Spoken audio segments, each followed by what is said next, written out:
Festival at Cheltenham is one of the world's great sporting occasions, and a little rain couldn't dampen our spirits. I had ridden so often round this course that I felt that I knew each blade of grass as an old friend. In my dreams I still rode here, surging down the hill towards the home straight, kicking hard into the downhill fence when others would take a hold to steady themselves at this notorious obstacle. Here, many a partnership would come crashing to the turf, if not foot perfect. But winning was the important thing, and while taking a hold might have been safer, kicking your horse hard could gain you lengths over the fence. Lengths the opposition may not be able to regain up the hill to the finish line. It had been a racing fall that had ended my riding career. It should have been easy. My young mount, stumbling while landing over the second fence in a novice chase, had failed to untangle its legs from underneath his neck and went down slowly to our right. I could have almost stepped off, but chose to move with the falling animal and roll away from his flailing hooves. It was just unfortunate that a following horse, having nowhere else to go, had landed with all its weight on the outstretched palm of my left hand. But it was more criminal than unfortunate that the horse had been wearing an old racing shoe, sharpened by use into a jagged knife edge, which had sliced through muscle, sinew, bone, and tendon, leaving my hand useless and my life in ruins. But I shouldn't complain. I'd been champion jockey for 4 consecutive years, having won more jump races than anyone else, and would probably by now have had to retire anyway. At 38, I was well past the age at which even I thought it would be considered sensible to inflict the continuous battering on a human body. "Sid," Charles said, snapping me back to reality, "remember, I'm the guest of Lord Enstone today, and he asked me whether you'd be coming up to his box for a drink later." "Maybe," I said, still half thinking about what might have been. "He seemed quite insistent that you should." Charles was pressing the point, and I knew him well enough to know that this was his way of saying that it was important to him. "I'll be there." If it were important to Charles, I would indeed be there. I owed him a lot, and paybacks such as this were cheap. At least, that is what I thought at the time. We joined the throng pouring into the racetrack from the parking lots. "Hello, Mr. Halley," said the gateman. "What do you fancy for the big race?" "Hello, Tom," I replied, reading the name on his badge. "Oven cleaner must have a good chance, especially if we get much more of this rain, but don't quote me." He waved me through with a laugh, and without properly checking my badge. Ex-jockeys were a thorn for most racetracks.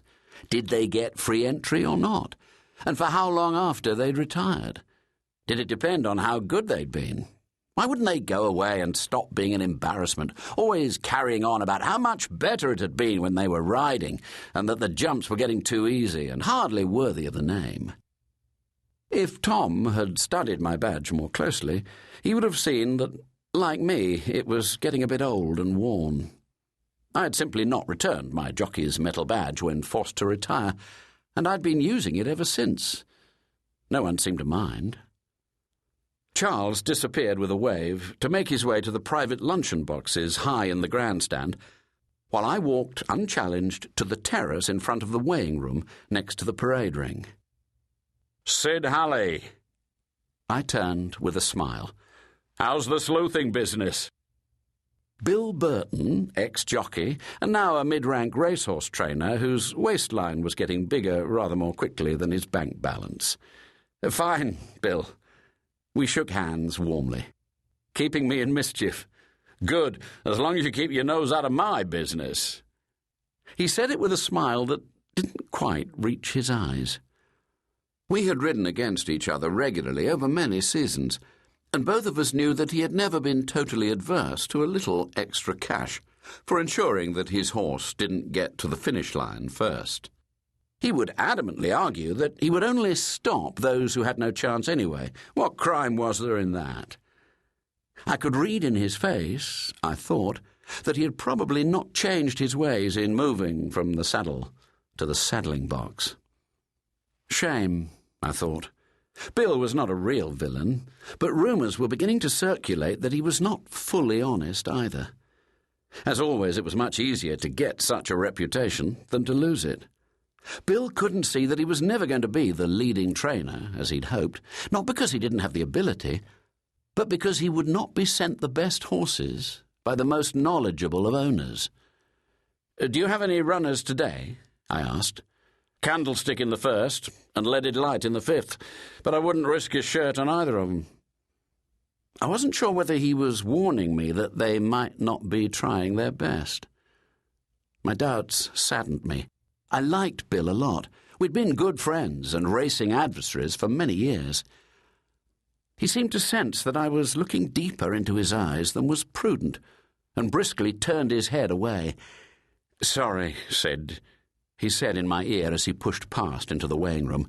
"Got to go and find my jockey." I watched him disappear through the door, and then looked up in the paper who his jockey was. Huw Walker, one of the sport's most popular journeymen. He'd never yet made it to number 1, but had been consistently in the top 10 over the past 8 or 9 years, with numerous rides and plenty of winners. Son of a Welsh farmer, with, it was said, a fondness for fast women and fast cars, in that order. I hadn't heard that he was ever suspected of pulling. Horses, that is. In one of those strange, almost supernatural moments, I looked up to find Huw Walker coming towards me. "Hello, Huw," I said. "Hi, Sid. Did you get my message?" He looked far from his usual cheery self. "No," I replied. "Where did you leave it?" "On your answering machine, last night." "Which number?" "London number." He was clearly anxious. "Sorry, I'm staying with my father-in-law for the festival." "It doesn't matter. I can't talk here. I'll call you again later." "Use my cell phone," I said, and gave him the number. He then rushed off, disappearing into the weighing room. Even though it was still well over an hour to the first race, it was beginning to be rather crowded on the weighing room terrace, not least because everyone was getting close to the building to protect themselves from the rain that had begun to fall more intensely. There was the usual mix of officialdom and press, bloodstock agents and the media, trainers and their jockeys, both present and past. Here the gossip of the week was swapped and dirty jokes were traded like currency. Juicy rumours spread like Asian flu, who was sleeping with whom, and who had been caught doing so by a spouse. Divorce was rampant in the racing business. I wandered amongst the throng with my ears open, catching up on events in racing land. "Such a shame about that Sandcastle colt," said someone in a group over my left shoulder. "Didn't you hear? Bought for $500,000 at Newmarket sales last October as a yearling, put his foot in a rabbit hole yesterday morning, and broke his hock so badly he had to be put down." I moved on. "Useless jockey flogged my horse half to death just to get a 3rd place." A large duffel-coated trainer, Andrew Woodward, was in full flow in front of a small group. "Damn it, he had got himself banned for 4 days. I'll give him excessive use of the whip on his bloody arse if he does that again." His fan club chuckled appreciatively, but I believed him. Having once found his teenage daughter canoodling with an apprentice jockey in the feed store, he had held the hapless young man down over a hay bale and thrashed his bare buttocks raw with a riding whip. Some accounts say his daughter got the same treatment. It had cost Woodward a conviction for assault, but it had won him respect.